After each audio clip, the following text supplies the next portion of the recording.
అన్నయ్య నాలా ఎదగలేదని బాధపడుతున్నారా డాడీ? Don't worry.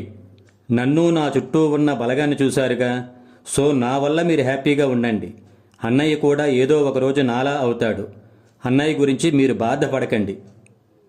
చూడు వాసు, నేను బాధపడుతున్నది భయపడుతున్నది అన్నయ్య గురించి కాదు, మరి నీ గురించే. Why daddy? ఎందుకంటే నలుగురితో పొగిడించుకోవడం, 4 సార్లు నీ పేరును జపింపచేసుకోవడం కోసం జీవితంలో నువ్వు పడుతున్న తాపత్రయం చూస్తుంటే ఆల్రెడీ నీ పతనం మొదలైందని, ఇక భవిష్యత్తులో నువ్వు అన్నీ కోల్పోతావని అర్థమవుతుంది.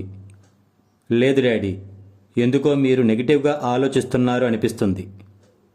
నెగిటివ్ కాదురా, నీ చుట్టూ ఉన్న వాళ్ళను చూస్తూ నువ్వు అది నీ సర్కిల్ అనుకుంటున్నావు.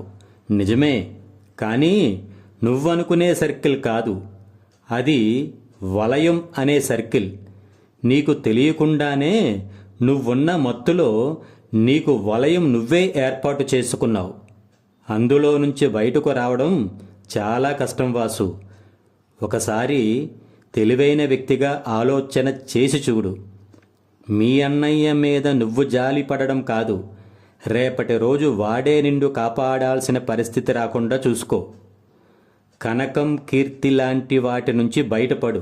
జై హింద్.